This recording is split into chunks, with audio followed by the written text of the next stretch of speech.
திருக்குறள். இருவரி கவிதை ஒரு பொருள் தருமே, இருவரும் இது போல இருந்தால் சுகம். நிலா.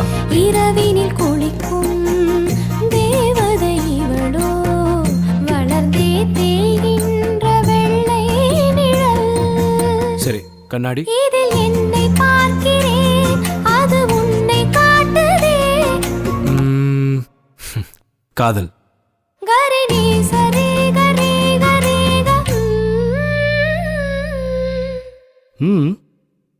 நம் நான்கு கண்ணில் தோன்றுகின்ற ஒற்றை கனவடா. Wow, beautiful.